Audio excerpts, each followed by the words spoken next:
रेड्डी नल्लू को त्रिपुरा का राज्यपाल बनाया गया है। ये भी दोनों डाटा इम्पोर्टेंट हो जाती है क्योंकि पूछते हैं ये लोग बीपीएससी में भी मिलान में। मैम इसको लिखा दीजिए तो। हाँ, भाजपा के राष्ट्रीय उपाध्यक्ष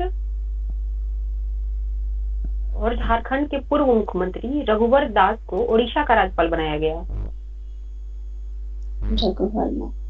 और इंद्रसेना रेड्डी नल्लू, इनको त्रिपुरा का राज्यपाल बनाया गया। आज के पेपर में कुछ सामाजिक योजनाओं के बारे में दिया गया था। जैसे हम लोग कभी कभी जब मेन का आंसर राइटिंग करते हैं तो वहां पे कंफ्यूज हो जाते हैं कि कौन सी योजनाएं रखे कौन सी नहीं रखे, लेकिन ये पेपर में वो टाइटल के अनुसार वो देते रहते हैं, तो अगर आप उनको ध्यान में रखिएगा तो वहाँ ये कंफ्यूजन नहीं होगा। तो आज 3 सामाजिक योजना के बारे में वहाँ पे डिटेल से दिया हुआ था। तो उसमें पहला है इंदिरा गांधी राष्ट्रीय वृद्धावस्था पेंशन योजना, दूसरा है इंदिरा गांधी राष्ट्रीय विधवा पेंशन योजना और तीसरा है इंदिरा गांधी राष्ट्रीय निःशक्तता पेंशन योजना। तो इस योजना के बारे में तो आप लोग पीटी में पढ़े होंगे। तो ये बताइए कि इंदिरा गांधी राष्ट्रीय वृद्धावस्था पेंशन योजना है, उनमें 2 तरह की मतलब राशि दी जाती है लोगों को, तो वो क्या क्या क्राइटेरिया बता पाएंगे क्या कोई? नहीं। इसमें क्या है, पहला जो है 60 से 79 ईयर्स तक के जो वैसे पर्सन है जिनको कोई भी सरकारी सुविधा नहीं दी जा रही है, किसी तरह का हेल्प नहीं मिल रहा है गवर्नमेंट को, तो उनको 400 रुपया प्रति माह दिया जाता है एज ए पेंशन। ठीक है, और जैसे ही वो 80 साल के हुए या 80 साल के ऊपर जो भी जितना भी एज जाए, उनको उसके बाद 500 रुपया प्रति माह मिलने लगता है। इसी तरह इंदिरा गांधी विधवा पेंशन योजना में बीपीएल परिवार की विधवा महिलाएं जिनका एज जो है 40 से 79 ईयर के बीच में होता है, उनको 400 रुपया प्रति माह दिया जाता है।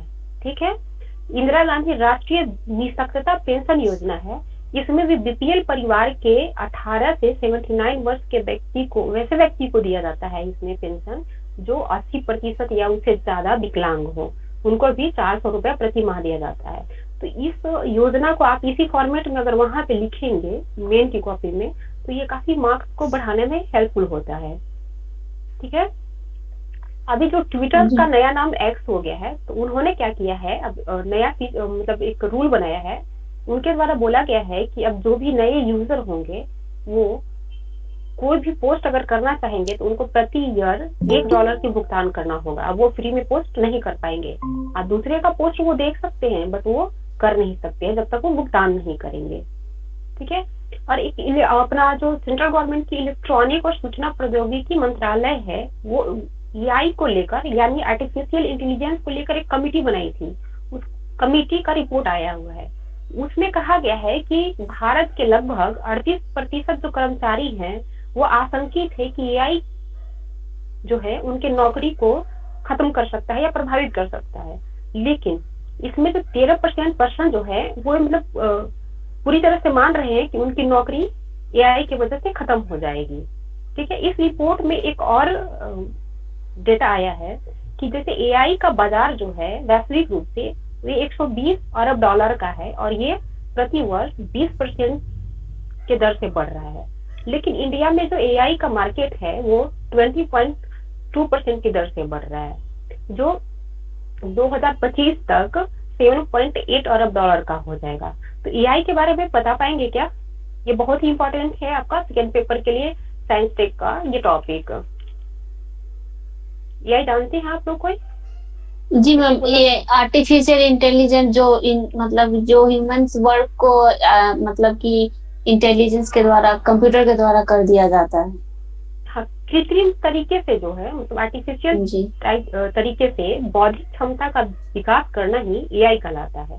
और इसके मतलब जब शुरुआत कौन किए थे? इसका शुरुआत जॉन मैकार्थी के द्वारा किया गया था 1950 के दशक में। और जापान पहला ऐसा कंट्री है जो इस क्षेत्र में एक कार्य योजना प्रस्तुत किया था। वो उसका नाम क्या था? 5th generation. ठीक है, इसमें जो है वो सुपर कंप्यूटर डेवलप करने के लिए 10 वर्षीय प्लान बनाया था। ठीक ना जी। एक मैथिली साहित्यकार हैं, थे बेचारे, चले गए, गोविंद झा नाम है उनका। बिहार से हैं तो इनका नाम याद रखिएगा, और मैथिली साहित्यकार है ये, तो इम्पोर्टेंट है ये। और हाल ही में कल गवर्नमेंट के द्वारा गेहूं के साथ 5 रबी फसलों पर न्यूनतम समर्थन मूल्य घोषित किया गया है। 2015 के बाद सर्वाधिक न्यूनतम समर्थन मूल्य जो है गेहूं का घोषित किया गया वो था 150 रुपया, और वो बढ़कर हो गया 2275 रुपया प्रति क्विंटल। ठीक है, इसके अलावा जो 5 अन्य फसल है वो है चना, जौ, मसूर, रैपसीड सरसों के बीज और कुसुम। ठीक है, एमएसपी क्या होता है बताइए, ये आप लोग पढ़े होंगे इकोनॉमी में। एमएसपी? हाँ, नहीं ये सेंट्रल गवर्नमेंट के द्वारा एक, हाँ, सेंट्रल गवर्नमेंट के द्वारा किसानों के हितों की सुरक्षा के लिए एक मिनिमम प्राइस तय किया जाता है फसल के ऊपर। ठीक है, ताकि उसके नीचे कोई भी जो सरकारी एजेंसियां हैं वो उससे कम करके अनाज का खरीदारी नहीं कर सकते। अभी गवर्नमेंट के द्वारा 22 फसलों पर एमएसपी प्रदान किया जा रहा है। 2 फसल और हैं बट वो नोटिफाइड नहीं है क्योंकि उनका कोई खरीद करता ही नहीं है, इसलिए अभी 22 फसल पे ही दिया जाता है, जिसमें से कि 14 खरीफ हो गए हैं और 6 रबी फसल है। ठीक है, और अभी मैंने कल जो बताया था कि 69th राष्ट्रीय फिल्म फेयर पुरस्कार जो हुआ था उसमें एक बिहार के मैथिली मूवी जो है उसको पुरस्कार मिला था। उसका नाम जान रहे हैं क्या? समांतर। जी मैम, समांतर।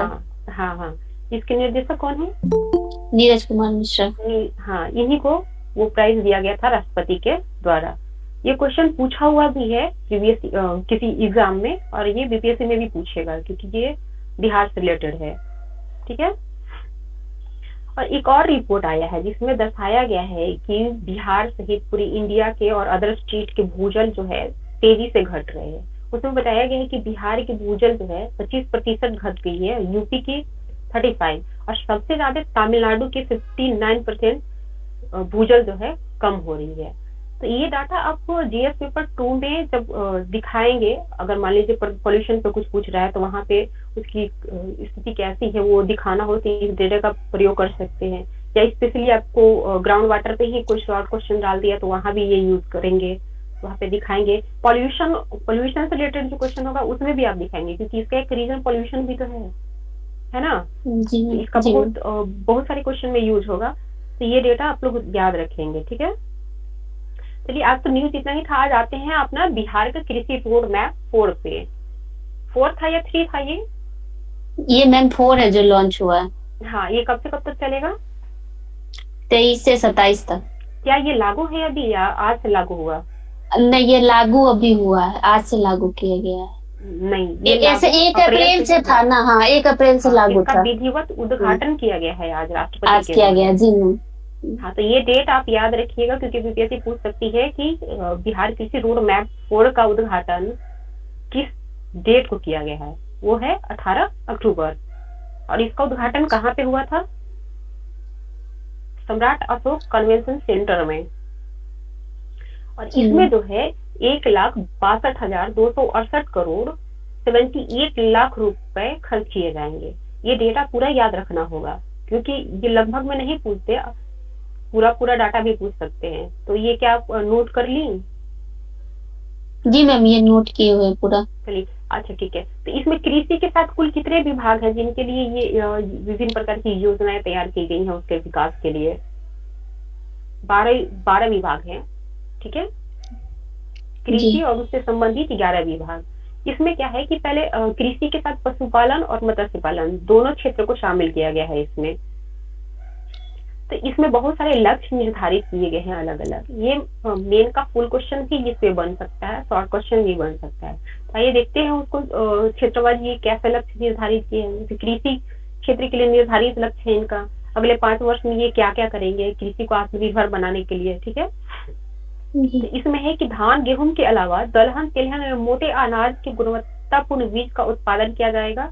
इसके लिए अगले 5 वर्षों में 238 बीज गुणन प्रक्षेत्रों का विकास किया जाएगा। मतलब ऐसे क्षेत्र जहाँ पे बीज को डेवलप किया जाएगा साइंटिफिकली, वो 268 ऐसे चिन्हित क्षेत्र होंगे जिनको ये डेवलप करेंगे इस रोड मैप के तहत।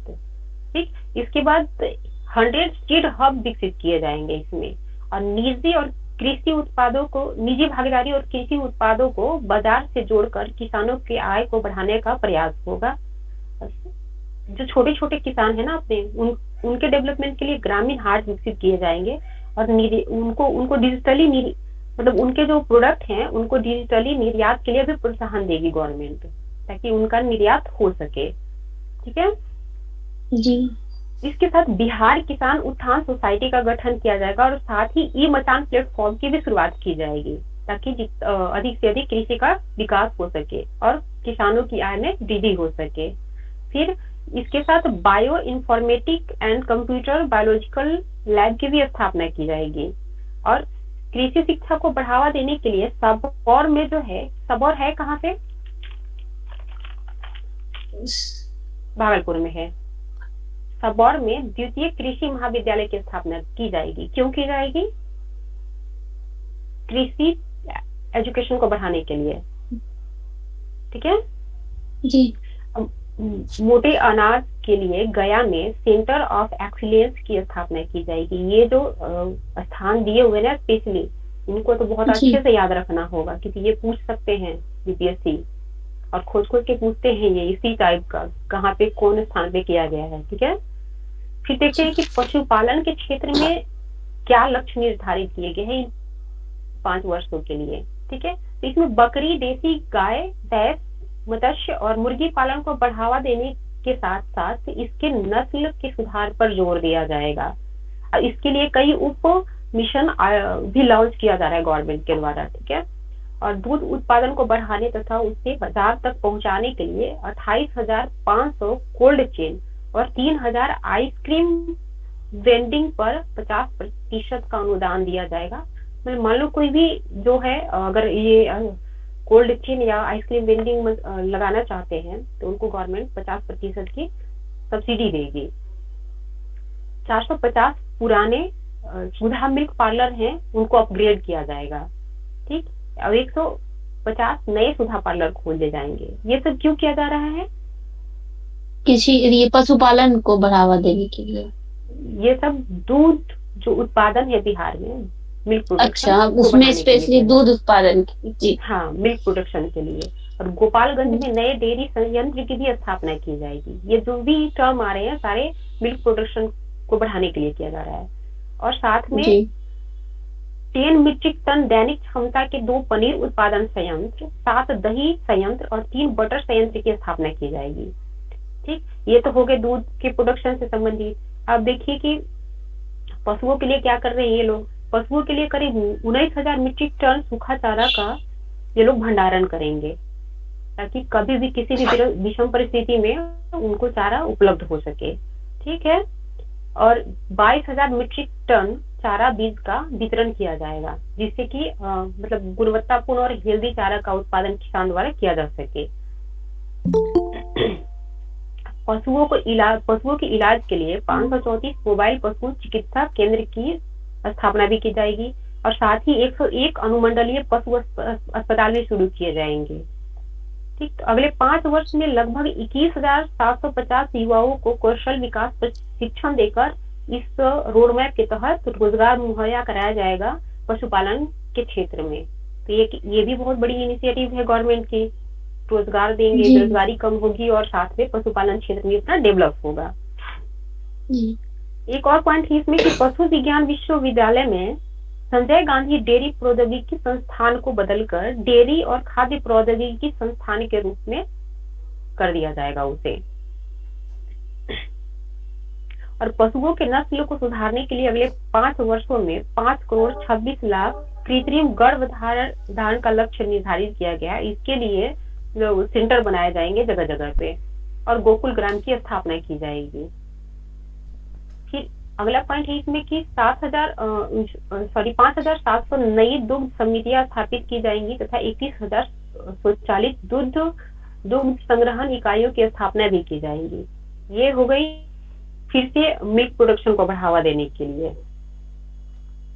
जी और लगभग 65,000 दूध उत्पादकों को प्रशिक्षित किया जाएगा। ठीक है कैसे वो वैज्ञानिक रूप से दूध को ज्यादा प्रोडक्शन को ज्यादा से ज्यादा बढ़ा सके, पशुओं को कैसे वो उस तरह का देखभाल करे कि वो ज्यादा मिल्क देने में सक्षम हो। तो उसके लिए कितने 65,000 उत्पादकों को प्रशिक्षण देगी गवर्नमेंट।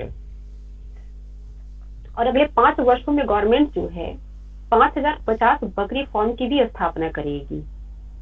प्रत्येक 8 से 10 पंचायतों पर पशु अस्पताल खोले जाने का भी निर्णय लिया गया है। तो इतने सारे वर्ग ये पशुपालन के क्षेत्र में करेंगे।